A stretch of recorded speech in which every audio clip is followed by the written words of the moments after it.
Vlog on a blog. Tomorrow's news today. Get to the truth.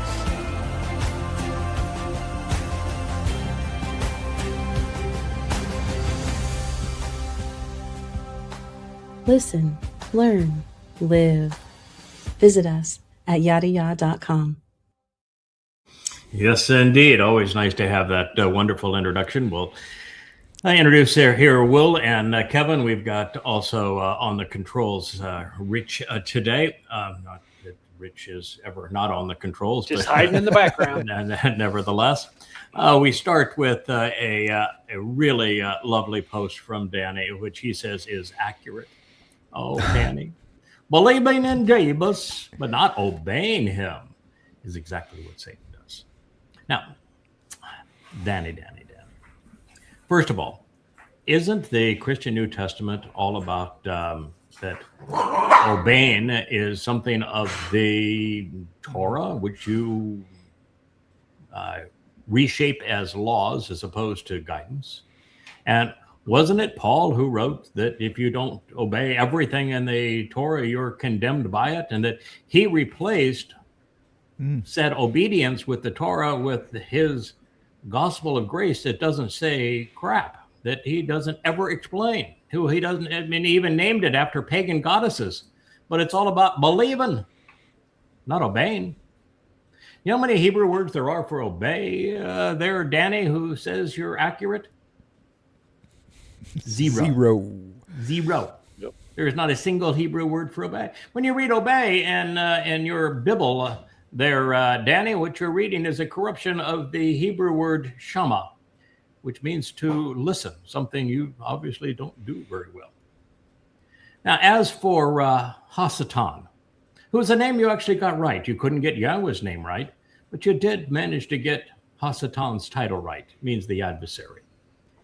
And he not only knows that Jesus is a hoax, so he doesn't fit that criterion that you're laying out there, Danny, because he's smarter than you are, and he knows that Jesus is an absolute hoax. There was nobody named Jesus in the first century Yehuda.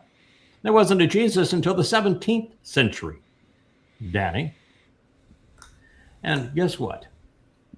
The Lord God of the Christian Bible is Satan. So he's got it all figured out, and you don't, Danny. Yeah, our buddy Paul, no, I don't think he ever used the word obey. He definitely was all in on governments. All governments are from God. You should render unto them. He does worse than obey for governments. And Romans 13 is owed to the ultimately most vicious beast, according to God. The very beast that bludgeoned Yisra'el not once, not twice, but 3 times. And what he says is you must submit. Mm-hmm. So to submit is far more than obey. Submit means you have no choice. You are controlled. You are a serf. You are a slave. You are nothing. The government is everything. And then the very government that Yahweh condemns, that condemned his people, Paul praises and says it is from God. Yeah. The New Testament is such a pile of shit. It is so damn many lies, including the whole myth of Jesus, and including the myth that God can be a man, or that men can kill God, or that resurrection is occurred, or that it is the solution for anything. It is literally a pile of shit, Danny. In fact, you don't know it, and that there's 2.5 billion people that believe this nonsense is a testament for how far humanity has fallen, Danny. Learn to think. Or, as the byline said, listen, learn, and live. Or don't, and die. What do you got next there, big boy? All right, so this is somebody here. He's got we've got a whole crew there. It's got somebody kind of ghostly in the background that's holding something up. Another person over there. He's got folks that are 3 people all holding up that one beam. So 3, 4, 5, 6, 7. Well, he's got 8 in the picture. No, he's got 9 in the picture. He can't even count. He's got a whole union crew. Yeah, he's got a whole union crew, and and he's got them, of course, in black and white. And said, everything in the Bible is real. No, I'm sorry. You can get it right either there, pal. And against atheism. I don't know, why would you be against atheism anyway? Shouldn't people be able to believe what they ever want to believe? Against what people believe, and unless what people are believing is an affront to the truth. And the affront to the truth is your Bible. God actually condemns in the sharpest terms Bible. Bible is based upon Babel, written the same way in Hebrew. And Babel means to intermix lies and truth so that you can confuse and confound. It is the very name of Babylon. It's the very thing that God is calling his people away from, not into. And the fact of the matter is that the New Testament is less real than the tooth fairy. And I know you like the tooth fairy because, you had a $5 under your pillow. Right. It means that you're a product of younger generations and inflation. Because back in my day, it was a quarter. Quarters. Yeah. Well, quarter, pal. Yeah, I got a quarter. You got a 5 spot. So it tells you the decreasing value of the U.S. Currency. But no, the fact of the matter is that there was a Teva. There was no ark. Teva is a vessel of insights. It was built by a man named Noah, who is a guide to spiritual rest, is what the name means. He was the father of the Shem of ultimate renown, Shem, and he is actually Dowd in the next life. And it was he, his wife, his 3 sons, and their wives who literally saved Nesalma man. God regretted creating humans because of, how stupid and evil humans become when they congregate in things like Christianity, Judaism, and Islam, as well as Marxism. So God regretted creating humanity because many people are always bad people. And so he rebooted the system with these 8 Nesalma souls. And you don't even know what a Nesalma is, or where the flood transpired, or what God used to cause it to be a deluge in that particular reason, and what he accomplished by it. So you can't say things are real until you know what they are, and you know what things don't belong. And one of the things that doesn't belong, the person who made this post. Yeah, isn't that the way? Hasatan, he counterfeits over and over. Nothing pisses me off more than to see these posts about the Dead Sea, and we found the chariot wagon wheels, that proves the Bible's real. We found Joseph's altar, and proves the Bible's real. No, people, it proves the Torah is real. Yeah, the Torah and prophets of Yahweh, it proves that they're real, but they don't need any more proof. They have proof 10 million times over through prophecy and accurate depictions of history, that the depictions and statements are accurate. And nothing can prove the New Testament real because it's all based on a lie. Every citation in the New Testament of the Torah and prophets is wrong. Every single one of them, without exception. Whether it was Paul or someone else, they all usurped a statement out of its context, misrepresented it, misquoted it, truncated it, and used it to demonstrate the opposite of what it actually says. And if you've done that 100% of the time, you cannot have any credibility. A book which contradicts the very basis of its existence cannot, under any circumstances, be true. And that is the nature of the Christian New Testament. That is not my opinion. It's an inarguable fact. And if you can't deal with that, then you're a believer. And you believe because you don't know.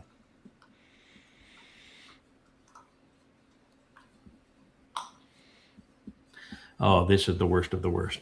I think we have 2 posts on this. This is a program we call the Vlog on the Vlog, which is what we do is we go to the things that either X or Facebook, this happens to be X, but whatever X is promoting, we comment on it. doing a vlog on the X blog. And this particular case, this person is saying that Israel is not a Jewish state. They're dressed, of course, like the Black Plague and ultra-Orthodox Judaism. And they say that Jews are not a nationality. Judaism is an ancient religious collective. Nothing of those things is true. So we would begin to just clear up one thing, that it is Yahweh who created Zionism. Mm-hmm. Zionism is Yahweh's word. It's not spelled with a Z, it's spelled with a Tazdi, a TS. It has a wah to make the O sound that was removed by the rabbis. Rabbis have done Israel the greatest disservice of all. They literally changed the language to remove understanding. And the Z is drawn in ancient Hebrew as a plow. We're not plowing anything here. This is a ridge line. Yeah. The TS shows a person that is in a position, in a prone position where they're reading. And so what are these things? They are signs. Sign means signs posted along the way. The ridge line that they're posted on goes from the city of Dowd and Dowd's home. He was the king, the Messiah, the chosen one, and our Savior, to Yahowah's home on the top of Mount Moriah. That is what Zion means. The source of Zion isn't some convention somewhere. It isn't a Jewish plot. In fact, there is no Jew associated with Zion because Jews didn't exist until the 17th century. Prior to that time, they were one of 12 tribes called Yehud, and in the plural, Yahudim. That means Yahweh plus Dowd. It means beloved of Yah. But you're too stupid to know any of that. Israel is a nationality. Israel is also a naming convention. When Jacob was renamed Yisra'el, he was at that time, and he continued to be, ethnically a Babylonian. All 12 of his sons were Babylonian because both of his wives and their handmaids were Babylonian. They were descendants of Abraham and Sarah, or family line, I should say, of Abraham and Sarah, the same family line. Came from the same place, journeyed to the same place, and they were all related. They were all Babylonians. And so Yisra'el is a naming convention that excludes you. Yehudim is a name that excludes you.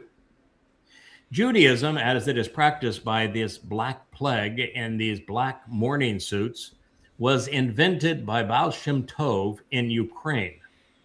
And it wasn't invented until the 18th century. So the usurper here is Curly Q Boy. The usurper here is Black Hat Boy. The usurper here is Ugly Beard Man. They're the ones who are wrong. Judaism is not ancient.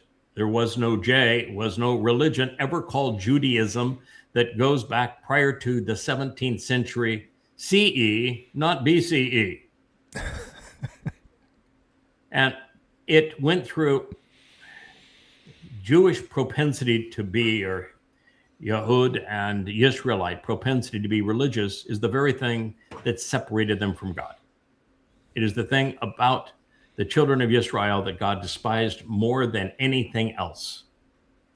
So Judaism is, well, it is a new religion, one of the newest of all religions, not quite as new as Scientology, but slightly older than Mormonism, but not by much.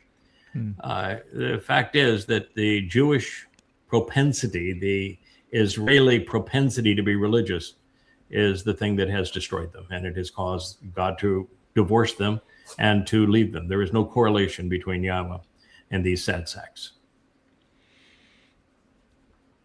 Yeah, I want to talk about Tsiyown for a second. I mean, we're in the times we're in. We have the Choter, we have the Nakri here quietly for now, tapping on Tsiyown, tapping on the sign, letting Yisra'el know that we're going to tap the signs posted along the way. Go shamar, go observe, go listen, learn, live. In about 4 years now, 5 years now, it's not going to be so quiet. Not going to be gently tapping on the sign. So let's get this right now, folks. Tsiyown, Tsyown, signs posted along the way. And one of the things that's important to recognize, that of the some 15 billion people who would identify today using the misnomer Jew, 2/3 of them are going to die. Hopefully this guy will be one of them over the next 7 years. Zechariah in the closing chapters specifically says the 2 out of every 3 Jews are going to die during the time of trouble. We entered the time of trouble 2 months ago. Of those 5 million who survive, fewer than 5,000, and likely much fewer than 5,000, are going to be part of the remnant, and only a tiny fraction of that are going to be part of the Towrah gleaning. Those who participate in the Towrah gleaning are going to be the beneficiaries of the 2 witnesses that will be atop the Temple Mount beginning on Passover in 2030. They will have missed the Shavuot harvest, which will have taken place 3 years prior to that time. And they will be the ones who respond by doing what this a-hole can't do, which is to listen and learn and then live. But by the time we get to the afternoon of Towrah, that next day, there'll be no more choices to make. Well, those who were who will be part of the Towrah harvest, which will exclude all religious scum, particularly scum like this, will have chosen to listen, to learn, to respond to Yahowah in a manner that meets his expectations, which is the reason that the Yahowah series of books has been written, so they might know what those expectations are. And you have time to read them now. But after that last gleaning of those who have chosen to comply with Yahowah's instructions, there will be no more choices. None. If you're part of that mortal remnant, which no one in a black hat who practices Judaism, none will be. There'll be no Christians, there'll be no Muslims a part of that, there'll be no Marxists. If you're part of what will be anywhere from 1,400 to 3,000 people that are part of that mortal remnant, you will have been chosen, you will not have chosen. Mm-hmm. You know, the problem with Israelites throughout the ages is they claim to be the chosen people, and they were chosen. They just never chose God in return. And by the time we get to the afternoon of Towrah, 24 September 2033, year 6000 Yah, there will be no choices. God's going to simply extract those who meet the criterion that he has laid out in Numbers 15, who have not been like this. They have not posted and promoted religious dribble or patriotic or political dribble or conspiracy muck. They will have, to some degree, been affected by it, but not to the extent that they can't be purged of it. God's going to search the entire world that evening, the evening prior to the Towrah sacrifice, to bring every potential Yisraelite and every potential Goyim into Jerusalem who can be salvaged. And it will be he who makes that decision. So if you want to be part of the group that goes into the garden, you need to be shedding yourself of all religious influence now, or you're just not going to make that cut. And a better choice would be learn what's needed to be considered part of the covenant and pursue that while there's still time.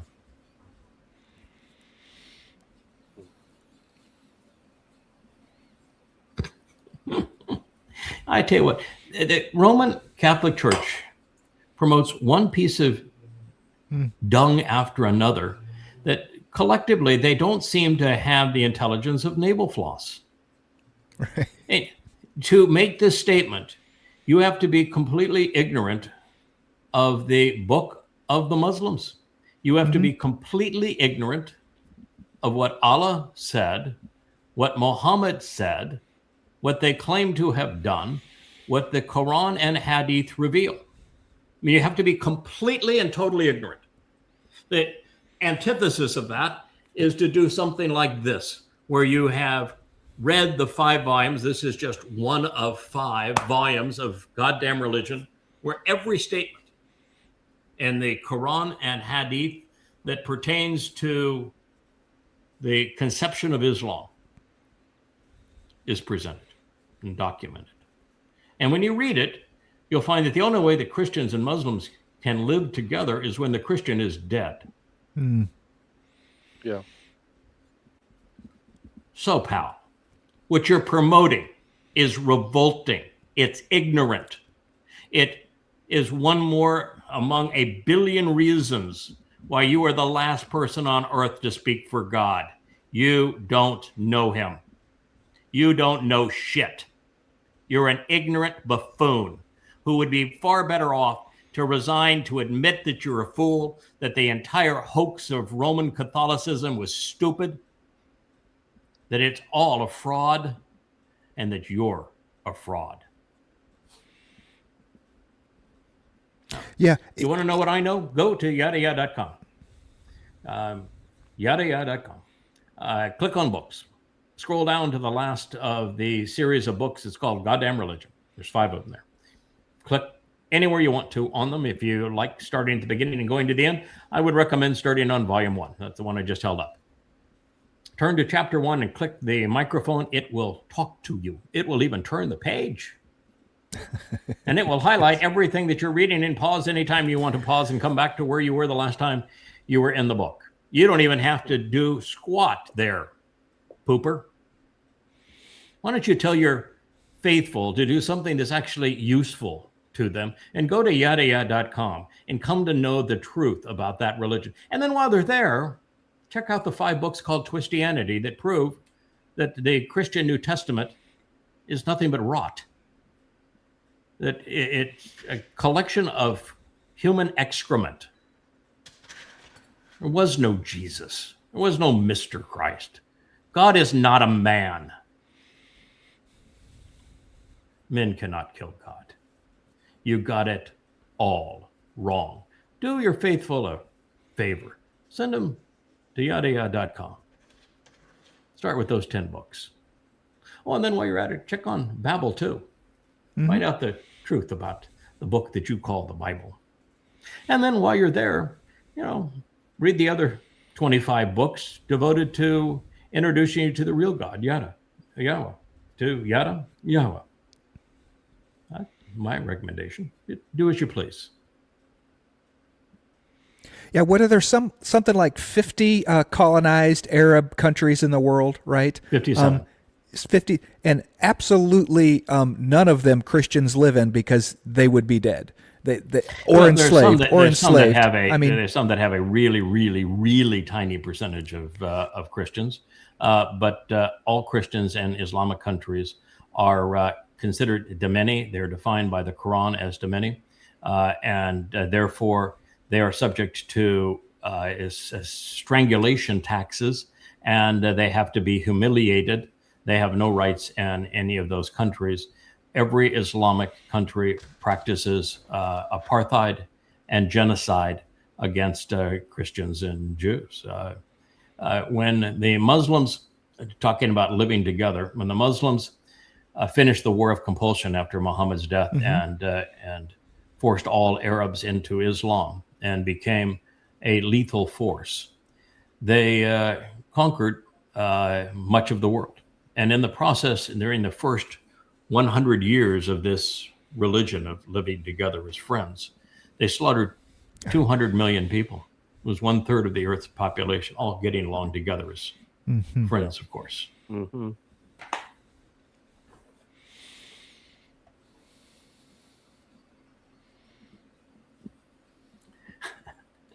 Be like Mel and go to hell. That's my slogan. Be like Mel and go to hell. That's what it says. Be like Mel. He did all of these wonderful things. And I'm here to tell you, be like Mel, you will go to hell.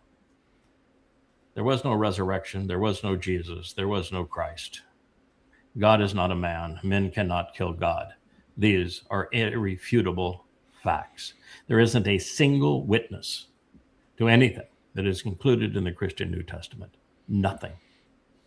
Not a single contemporaneous eyewitness account of what occurred. Not one. The whole thing is the dopiest, most pathetic series of lies, contradictions, rational fallacies ever cobbled together to become a popular belief system. Be like Mel. Go to hell. I see here, Yada, it says converted millions to Christianity. Imagine having that on your resume. Imagine standing before God, being able to brag like that. Yeah, I converted millions to Christianity. The religion that condemns God's people for killing the mythical God. Yeah. Well, you know, I have a really up close and personal relationship with the judge and the jury that is going to convict and condemn Mel. That's because I understand the Choter of Yeshayahu 11, and I know that he is the Shaphat. So I have no problem with him making the confession. I will deal with it accordingly. Be like Mel. Go to hell. Yeah, I like the second to last line. I mean, the grift that Olstein knows about, that Falwell knows about, that Graham, the grift, it grossed $600 million on a lie. He knows. Yeah, Christians are easy to fleece. Christianity was created to control and fleece people. And you can grin all you want to, pal. You preyed upon the vulnerable. Conversion is profitable, Kevin. It is. No, it always has been. I didn't create religion for, laughs and giggles. There she be. I'm looking forward to extraditing the dome.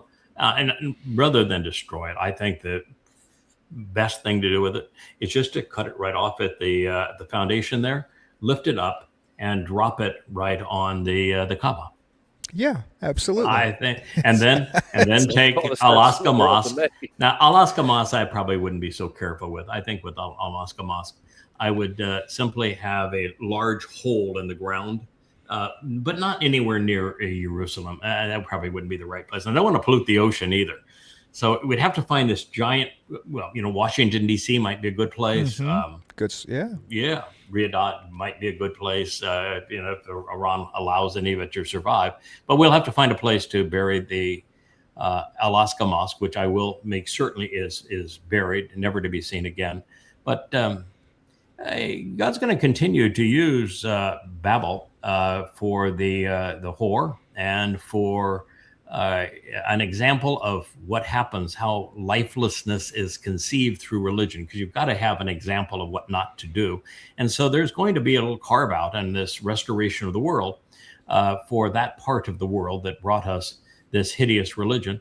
And I have no problem taking it and dumping it right on top of the Kaaba. More rocks for the rock pile to rock gods. Why not, huh?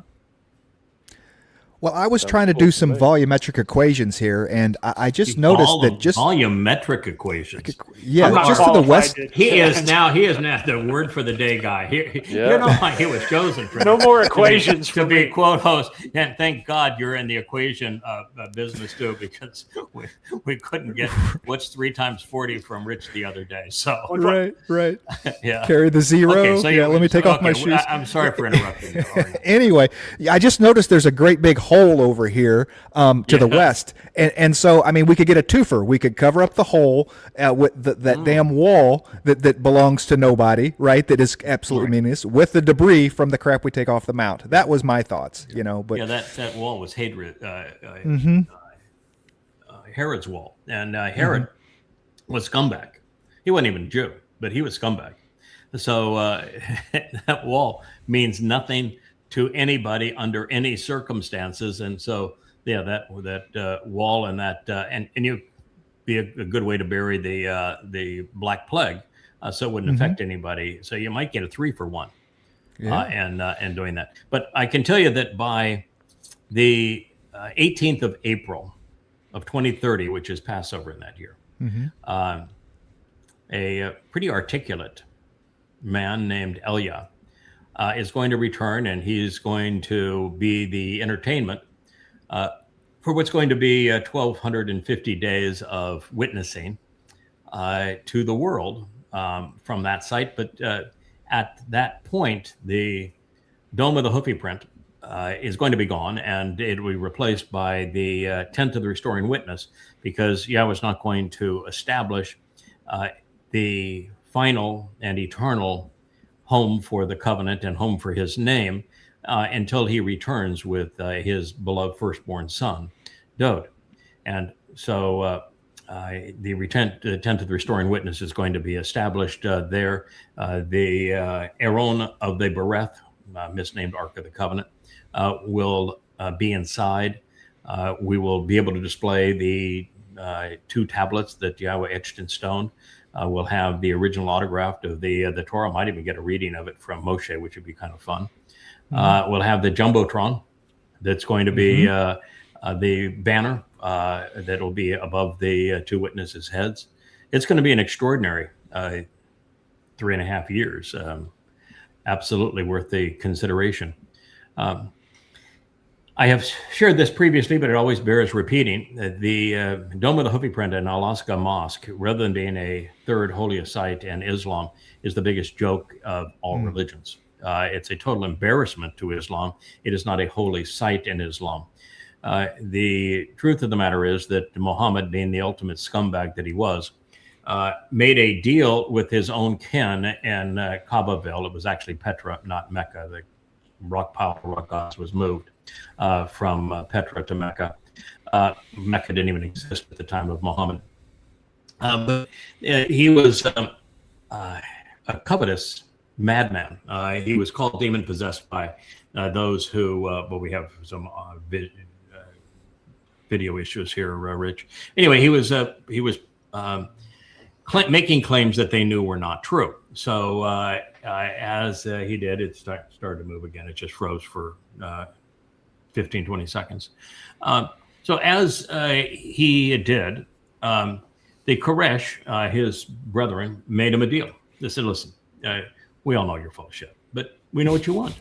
You want sex, power, and money. You're just like every other con man. You want sex, power, and money. And what you really want is in on the Kaaba scheme. And the Kaaba was a low-class scheme to water the camels and park the rock gods of those who were caravanning through, realizing there weren't many people. There was nobody caravanning through Mecca because there's no reason you'd sail by in the Red Sea. But you would go through Petra, and there because you'd have to disembark from your ship and then go up and to the Mediterranean through Israel.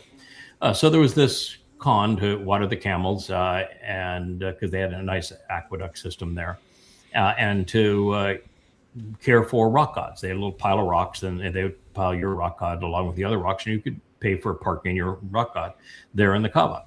And he wanted that scheme. You're smiling, laughing. That's really the scheme. Oh, they were dusting. They were cleaning. Yes. They were cleaning. They provided rock gods parking services. It was, it was an interesting low class scheme. That's the scheme that Qusay created as Muhammad's great grandfather, and that is the scheme that is presented in the Quran. The 5 pillars of Islam are all based on Qusay's scheme of watering camels and parking and caring for rock gods. So they offered Muhammad a share of the loot from the enterprise of parking and caring for rock gods and watering camels. And they said, here's the deal.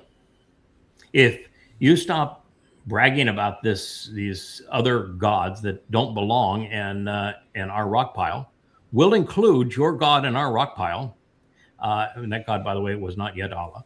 But we'll include that God in your rock pile so long as you include ours, and the lead goddesses of the rock pile were Manat, Al-Uzza, and Alat. And so he said, fine. He accepted the deal that they would give him sex, power, and money. You could be king for a day, you get the prettiest girl in town, and we will pay you a share of the scheme. And so he accepted the deal. And then it was his best friend, his only friend, the lone convert to Islam at that point, Abu Bakr, that said, wait a minute, pal. You said it was a monotheistic religion, and now you got at least 4 gods that I can count, and probably more in this religion. So this is not squaring with me anymore. I want my daughter back. At the time, of course, Abu Bakr's daughter was 6 when he threw her in bed with Muhammad, who was born in the year of the elephant, making him 66. And he said, I want my daughter back. I'm out of the scheme. So Muhammad had to recount because, well, he only had 1 follower. Therefore, followers were hard to come by, and there was only 1 eligible 6-year-old to sexually molest. So he recanted on the scheme of having a share of the pagan religion that would later become Islam, and when he recanted, he said that all of Allah's messengers speak on behalf of Satan. Yeah. So he said that Satan made him do it, and both the acceptance of the idolatrous indulgence and the admission that Satan is the one who spoke through Muhammad are both included in the Quran. So they cannot be denied by Muslims. Mm-hmm. They can go up and try to kill Salman Rushdie for writing satanic verses, but it's in their Quran. So they can't negate that. And so Muhammad was a laughing stock of Kaabaville. And because of the satanic verses, that's really a pretty lame excuse for having a bunch of goddesses added to your menagerie and your rock pile. So Muhammad solved that problem by pretending that he was addressed by a flying donk mule. Yeah, a donk mule. Not fully donkey, not fully mule, but a donk mule. And a very special donk mule, because this ass had wings. Mm-hmm. I'm not speaking of Muhammad as the ass. I'm speaking, well, he was, but okay, we had a couple of asses there. But the donk mule had wings. And so while Muhammad was still in bed with Aisha, who may have been 9 at the time, so he may have had 3 years with her. So she was probably going to be a little old for him. He imagined that he jumped aboard this donk mule and flew all the way to the temple, where he met in the temple with all the bigwigs of the Torah, and even through the prophets. Oh yeah, he met with Adam. He met with Noah. Oh yeah, he met with Moshe and Aaron, and oh yeah, all the big shots. Yeah, he was there. Dowd and Solomon. Oh, every name that he had heard, the local community of Yisraelites say to him, all the way up to even Jebus. Oh yeah, but Jebus wasn't named Jebus. He was named Esau, which is a transliteration of the name Esau. He wasn't very smart. Anyway, he mates with all these big shots. Only fortunately thing is he didn't know the name of the city. Right. No signs in the sky. No signs maybe at the time. And he didn't know that there was no temple. That the Romans had destroyed it back in 70 CE, and we're dealing here in the 7th century. So it's 600. Okay, so it's 600 years old. Maybe the donk mule went back in time. No, you can't go back in time. So got a problem there, but I guess that's not the biggest problem in this whole get along. Oh, it gets better. No, it gets better, because once Muhammad got to Jerusalem, where he didn't know the name of the city, because I guess there were no signs at the time, and he visited the non-existent temple, he decided he was going to go visit Allah. But the problem with him going to Jerusalem, although he didn't know the name of the city, and to the temple that he didn't know didn't exist, is that by saying that you're going to go visit Allah for the first time, your only time in your entire existence, you're going to go visit with your big God. I have to get there through Jerusalem. That's really embarrassing. You can't get to Allah through the Kaaba.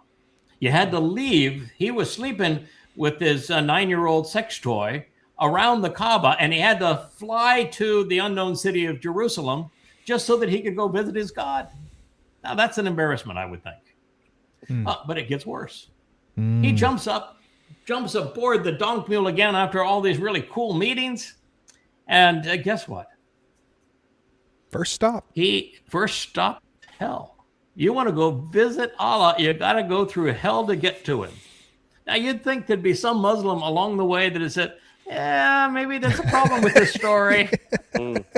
Yeah. And maybe then some Muslim would say, it's interesting that every depiction of Allah in the Quran shows Allah in hell. And all he's doing is torturing physical bodies of those who didn't submit to him. Maybe there's a problem with this. Oh, well, nevertheless, we get to hell on the first leap up on the donk mule. And hell is filled entirely with women hanging from their breasts by meat hooks. A lovely place. Allah runs a really tight shop. And so he asks someone, why are there women hanging by their breast hooks? Seems like a reasonable question. Now, when he met with Allah, by the way, he didn't ask any questions. But he did of Hell's Warden. I guess he felt more comfortable there. And he loved women being tortured, so that worked out really well for him. And he said the answer, of course, was that these are Muslim women who are not grateful to their husbands.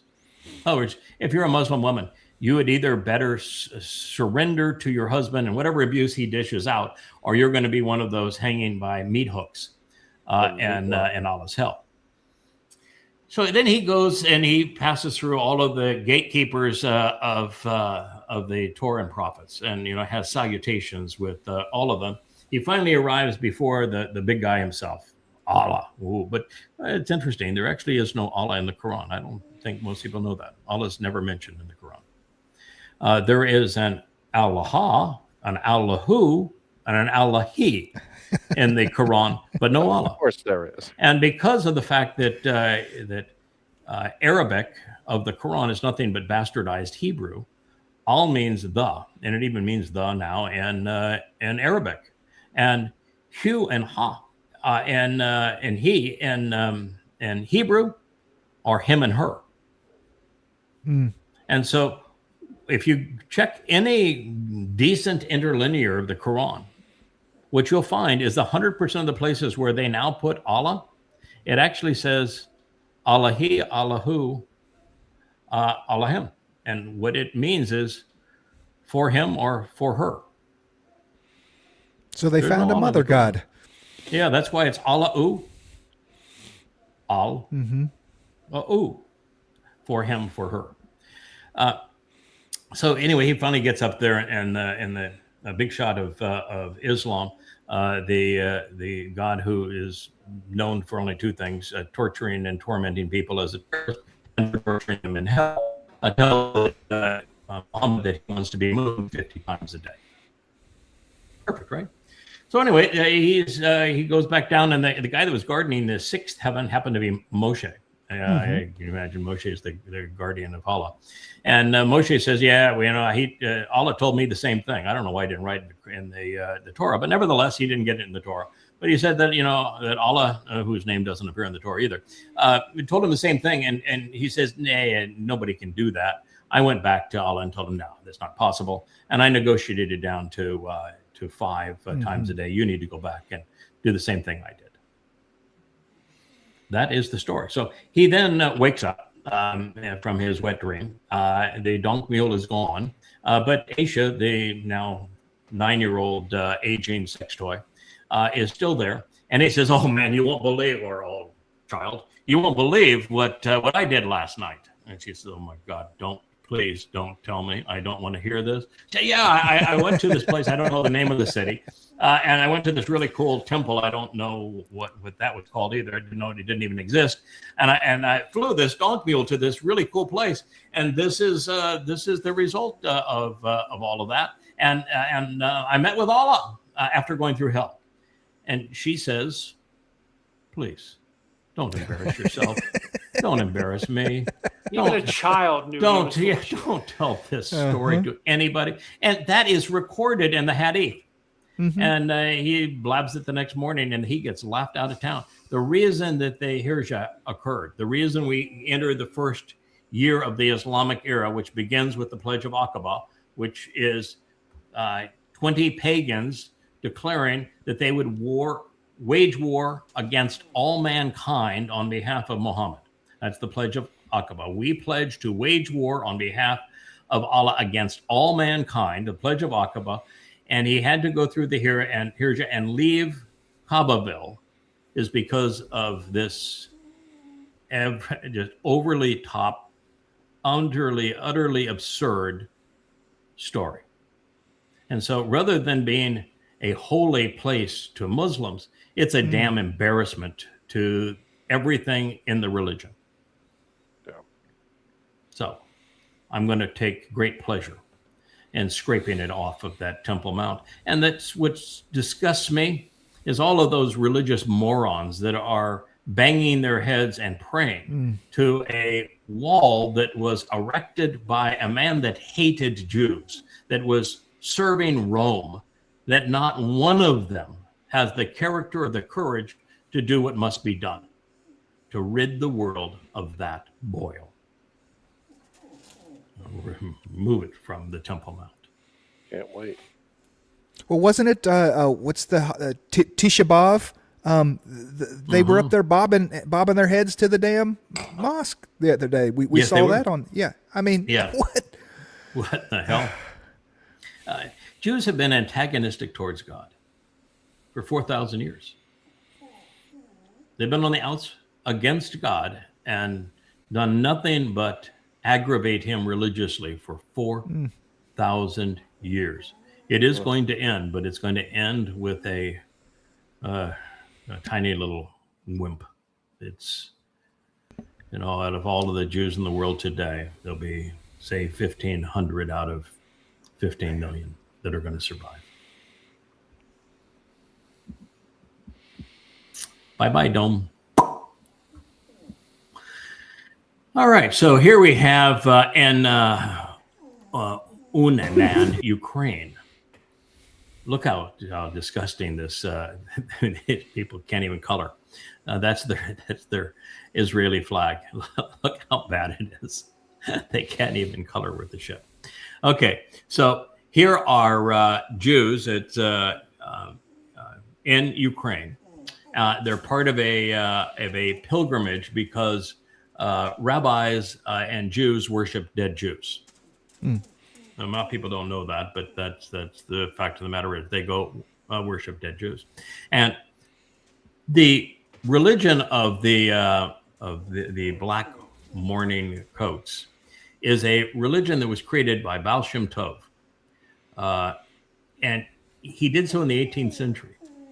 Now he's like the character Jesus, except he actually lived, but he didn't write a word. And so they can slather onto him any manner of myth that they want to, because he didn't write a word. Mm-hmm. And so this notion that Judaism is the first monotheistic religion, or that Judaism has ancient roots, not true. Judaism's been around a couple of hundred years. And in Israel, it's the Haredi that are the dominant flavor of the religion. In America, Reform is slightly larger than the ultra-Orthodox, but in Israel, the Haredi are the dominant factor.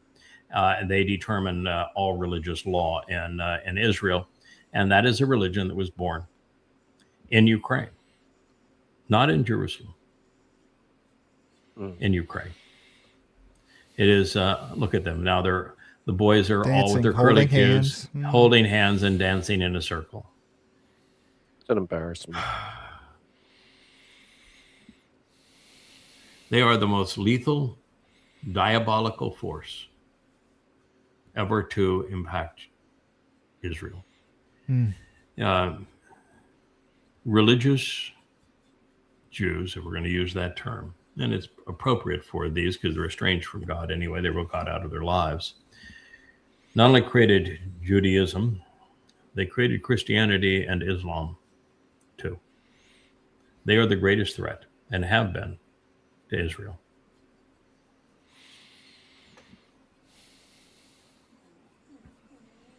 Oh, Scott Ritter. He makes a statement that starts off reasonably well, except for the fact that he can't be the person that makes it. And that's because he celebrates the fact, and he's always introduced as a ex-Marine. So his entire credibility comes from being a jarhead. And if your entire credibility is being a jarhead, you can't go and say, no one should become a jarhead like me. You have to first say, I'm embarrassed that I was a jarhead, and I'm not a jarhead anymore, and I'm never going to be introduced as a former jarhead, for you then to go to say, you should also not be a jarhead. And take down all his jarhead bric-a-brac behind him. I mean, it's just draped all over his. Yeah. Yes. It's like so many people that serve that can't get beyond it. That's their whole life. Their entire life is defined by it. That Macgregor fellow that was a colonel, and he can't get beyond it. That's his whole life, and every breath is flavored by, and he's viewed by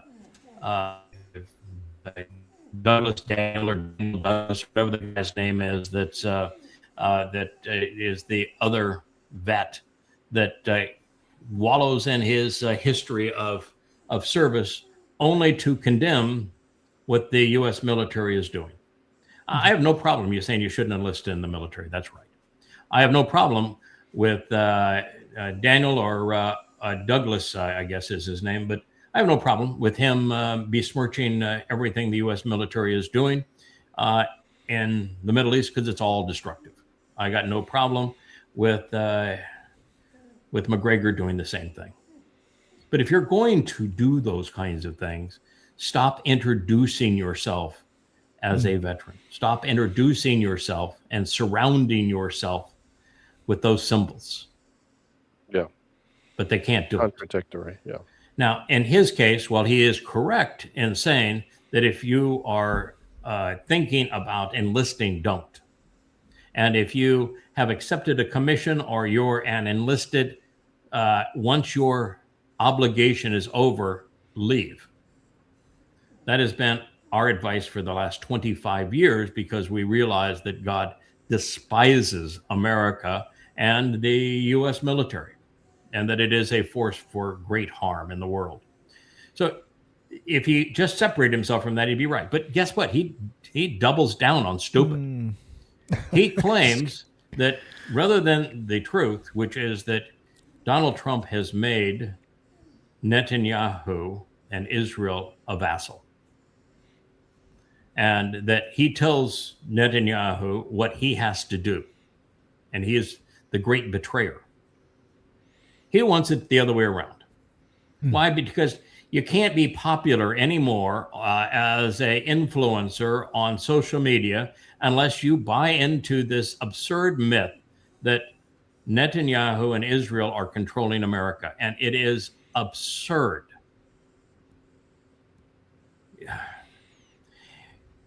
America cannot be controlled, or Trump cannot be controlled, by Netanyahu and Israel, and have signed that memorandum of understanding where they checkmated Israel, where they betrayed Israel. And ultimately, the thing that I talked about yesterday, which is that Trump's only card, his only solution for this mess that he has made by attacking Iran and getting into a war that has led to such a disaster, his only remedy is to do the unthinkable, which he's going to do. He's going to play Neville Chamberlain. Yeah, he's going to betray Israel. He's going to sacrifice the heart of Israel for a peace agreement, and that will include Saudi Arabia and Iran. Now, by the way, he went on air acknowledging this just 2 days ago. And you know what the Iranians said? There are no such discussions. You know what the Saudi Arabians said? There are no such discussions.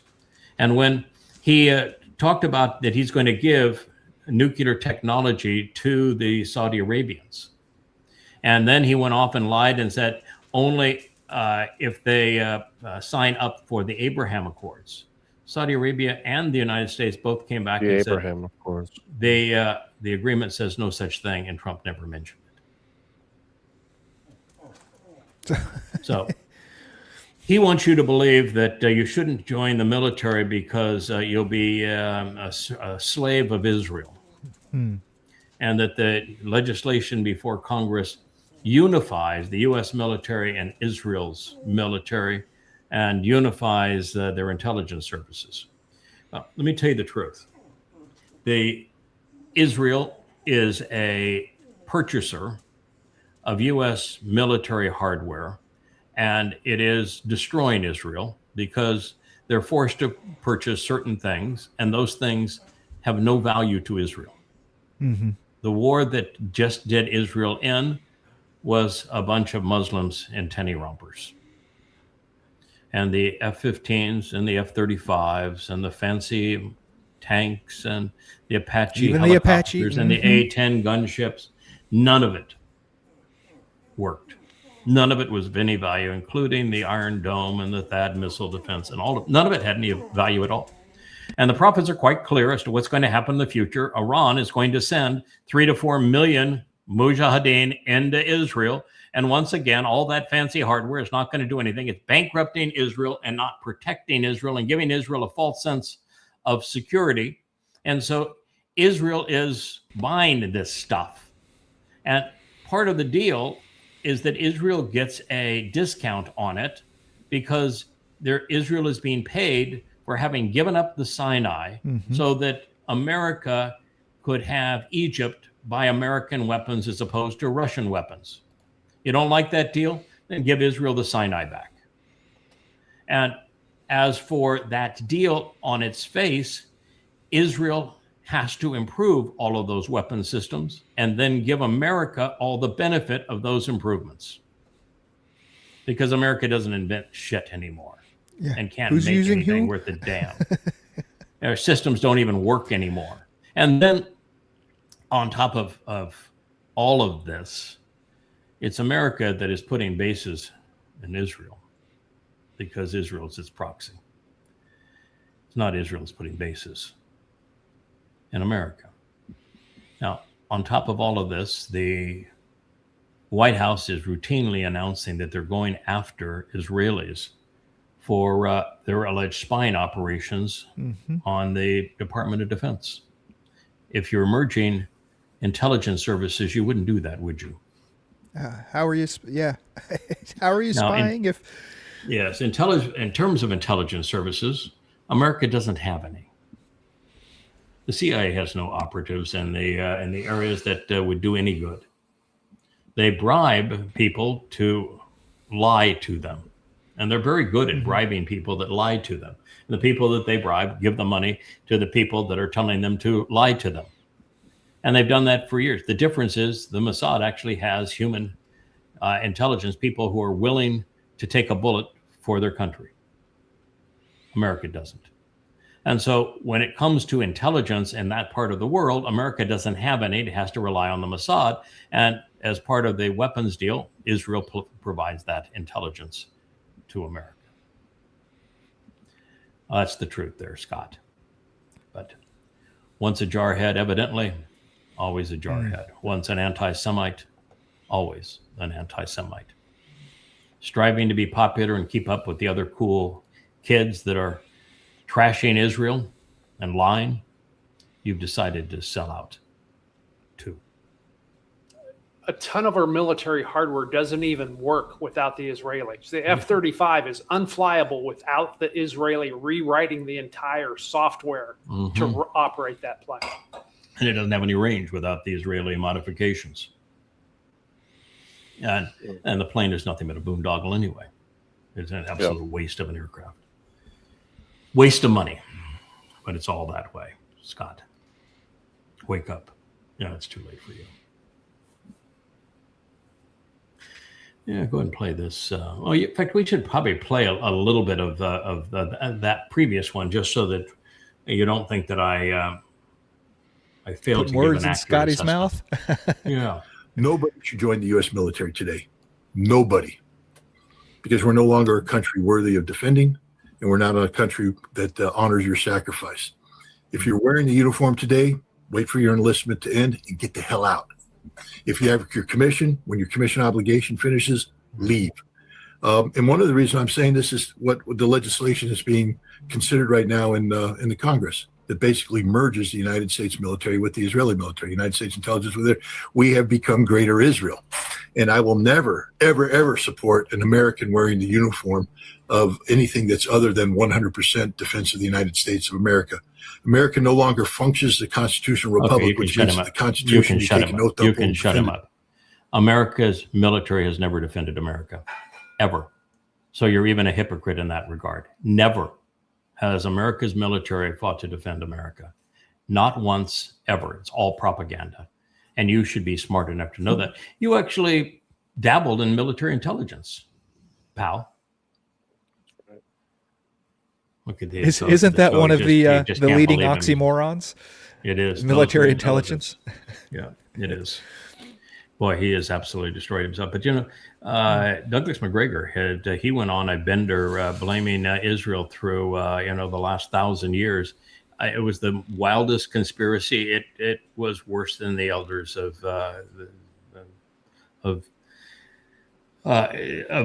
conspiratorial fame. Mm-hmm. The protocols of the elders of Zion. It was worse than that. I mean, so these guys have all lost it. Welcome to a world where everybody besmirches Israel. All right, so this next one, it's a quick little thing. We can go ahead and show it. Allahu not Akbar. Allahu not Akbar. We have the voice recorders from those airplanes. They were screaming, Allahu Akbar. They confessed. And yet, Americans aren't smart enough to hold them accountable.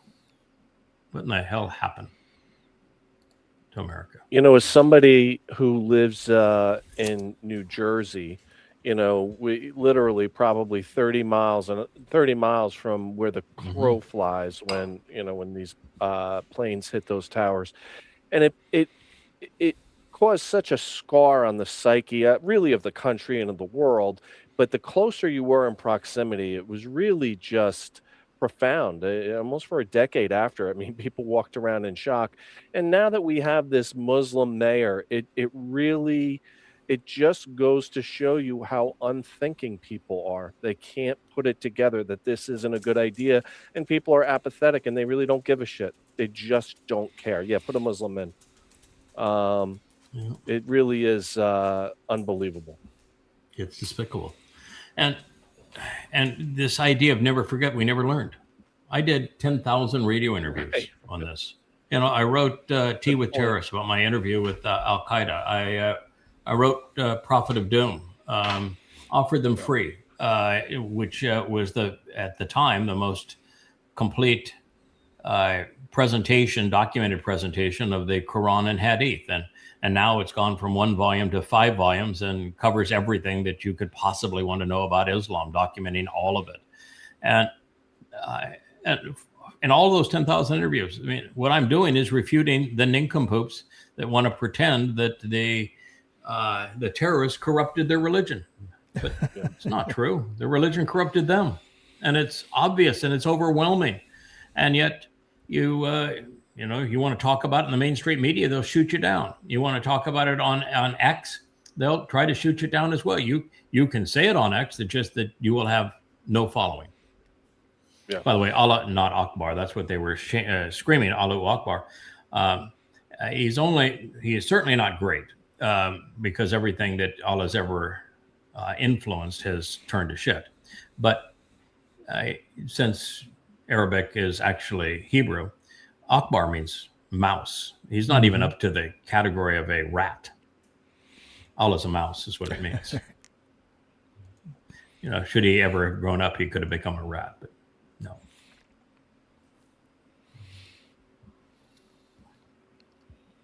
The thing I like about this picture, they're celebrating putting more sanctions on Russia, which of course is insane because they put every manner of sanction they could on Russia and it's had no effect. And anytime you continue to do something and expect a different result, you are officially insane. Moreover, it's the United States that created that proxy war, which means every one of those people are an absolute hypocrite. America is responsible for the 2 million dead because America in every which way started that war. But one of the things that's interesting there is that Senator Cocaine is front row, second from the left, and I didn't know that Senator Cocaine got a vote or should have been included in all of this. But there is Zelensky. Oh, I thought you were talking about Cocaine Mitch. No, you're talking. Okay, Zelensky. No. This second from the left, front row. That's Senator Cocaine. Mm-hmm. That's Vladimir Zelensky right there. He still doesn't wear a tie, though, does he? I mean, I don't give a crap. He's dressed up as if he were a Haredi Jew. Doesn't matter to me. What matters to me is the scum and villainy that continue to blame Russia for the war that America started. You're all scum. I would even say that the 12 who voted against it didn't know what the hell they were doing. And the 88 of you can go to hell.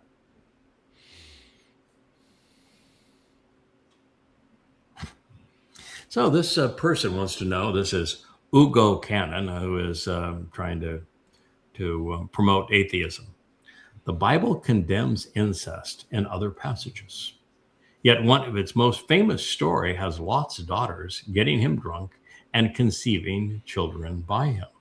What lesson should readers take from Genesis 19, 30, and 38? I am so glad you asked. The reason Lot couldn't be saved, the reason he was able to be victimized like this, is because he was too lethargic to engage following the messenger's instructions. He had two fellows, two of the most famous people who have ever lived. Those two messengers, they were Noah and Shem. Shem would later be known as Dowd. Noah is the Choter in that car. And they went and tried to salvage Lot from Sodom. He wouldn't listen. He was lethargic. He had every excuse under the sun as to why he didn't want to do anything. And so the reason that he was victimized by his daughters is because he was worthless. And if you are as lethargic as he is, you're not willing to invest the time to listen, learn, so that you can live, then you will end up in exactly the same position that he was in. But that's only half the story. The other part of the story is that the woman who would emerge from Moab is the woman who is the Amma, who delivered the kinsman redeemer to salvage Israel. So out of this horrid thing, the most beautiful story to ever emerge has come. So I'm glad you asked. I hope you're listening.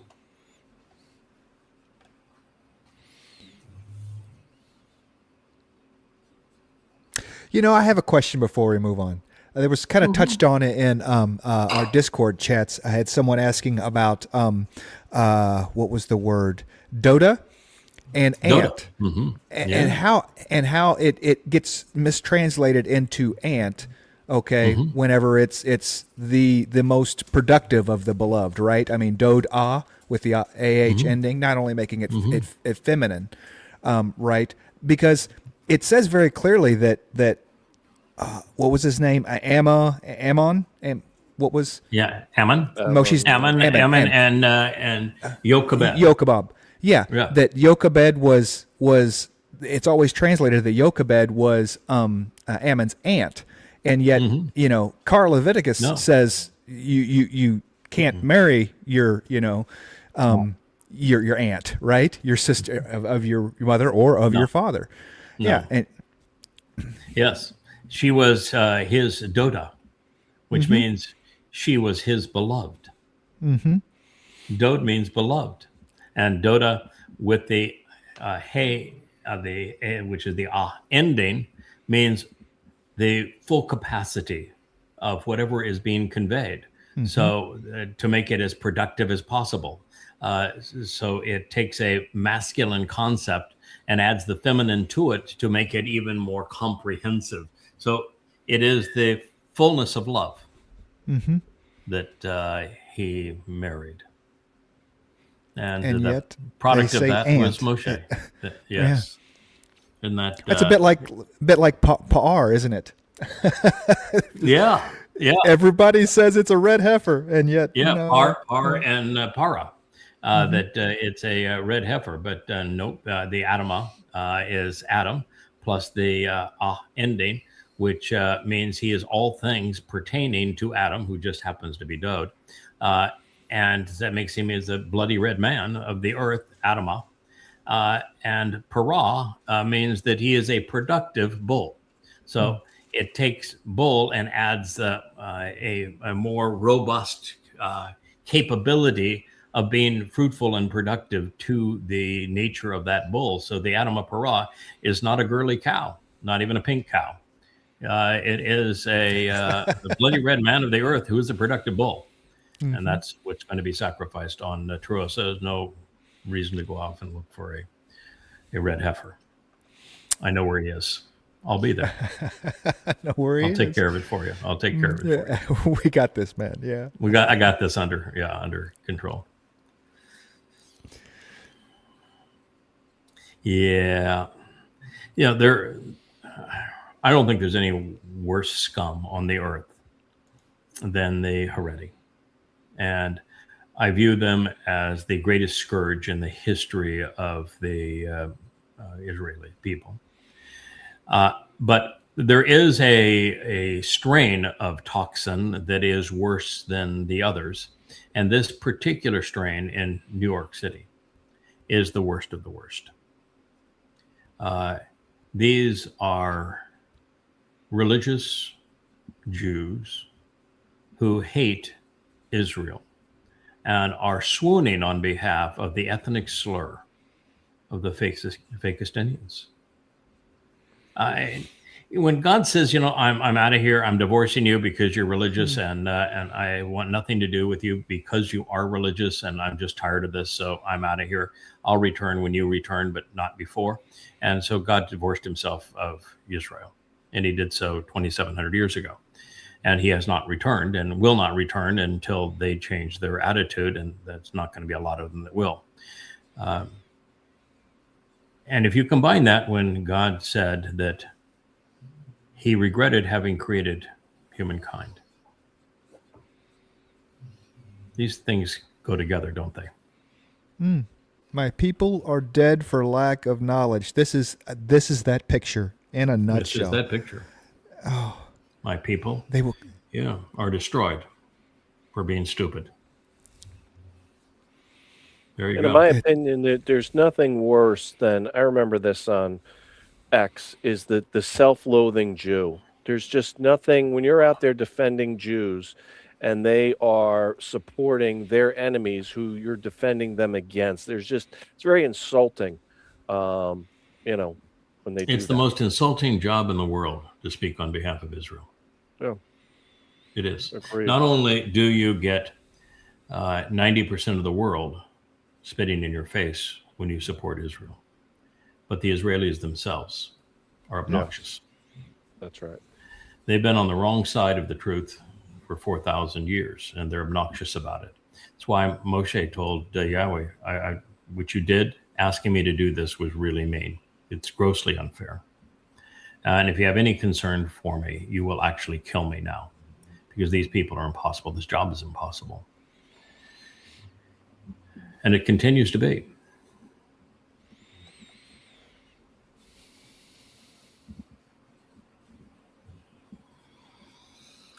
Well, you can play a little bit of this. There's some subtitles underneath it. Well, I guess the subtitles are not showing, but I will paraphrase here for you. Mow'edym is really the voice of, you want the whole truth from Russia, he'll give it to you, because Putin is too delicate these days to tell you the whole truth. But Mow'edym will. And he is the chairman of the Russian Security Council. And what he is saying is that there are all manner of rumors and false reports that Russia is going to have a mobilization to get more troops to fight in Ukraine. But the Russians already have almost 2 million troops through volunteers that are already trained and can't even find a place to use all of them. And so what he's saying is this is absolutely false. But the real truth is that the Ukrainians are the ones who are rounding people up from street corners as if they were pigs, and throwing them into vans and buses and throwing them out onto the front to be cannon fodder. So the opposite of what is being reported in social media is actually true. But all that known, none of it matters, because it is no longer about the troops.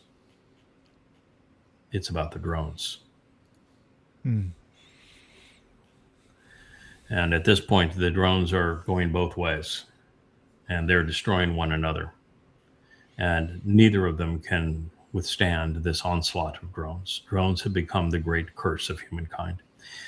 Drones were the first step towards the AI robots. You know, the drones, for the most part, when they were first deployed, and the person who used them most aggressively was Barack Obama. And he killed, I don't know, it's 10 to 15,000 innocent people without so much as trial or even bringing evidence against them. He turned the position of POTUS into a killing machine.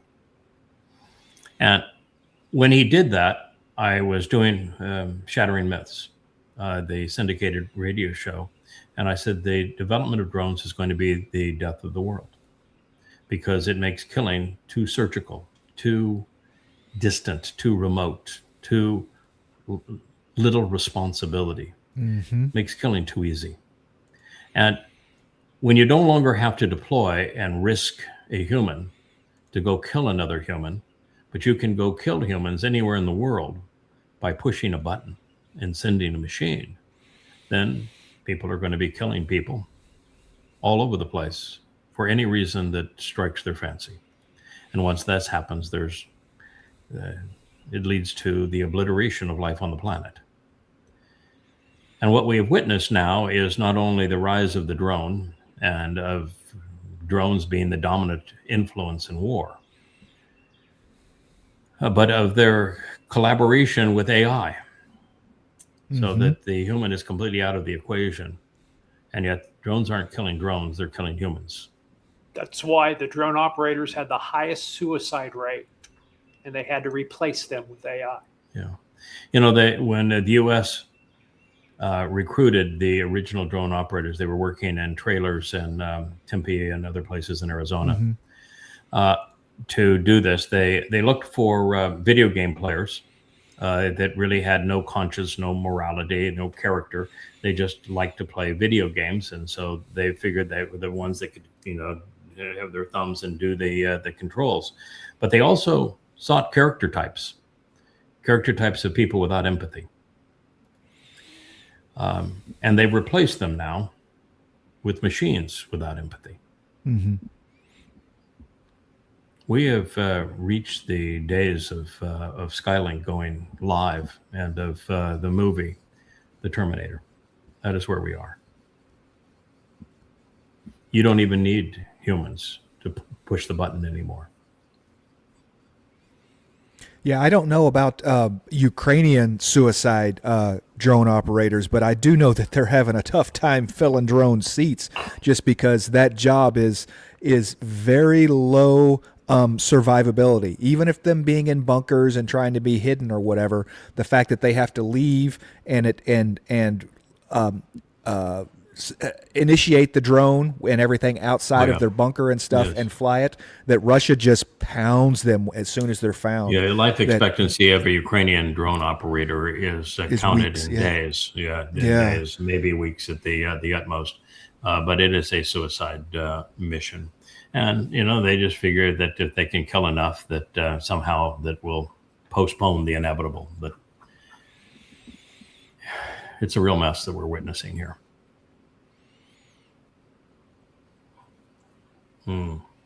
Mel, that is a really nasty God, Mel. Boy, Mel, if that's your God, maybe you are in hell already. Maybe I don't even bother me to send you there. If that is your God, maybe you already are in hell.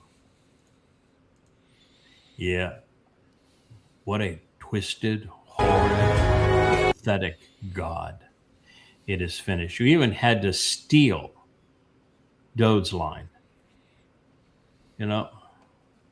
It's just pathetic. I am so disgusted as to what people will believe and how they will turn their God into this. Imagine having a God this disgusting, that you would celebrate the torture of your God. You would think that the tortured death of your God somehow benefits you, and yet you can't come up with a single explanation of why the tortured death of your God does anything for you. No understanding of matzah.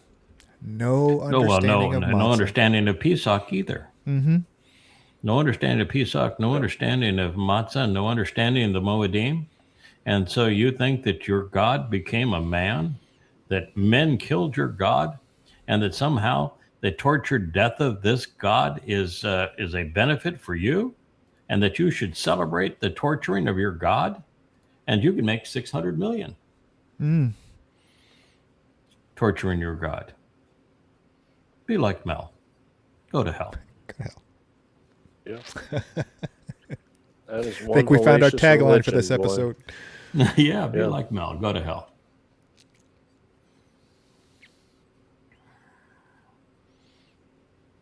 Newsflash.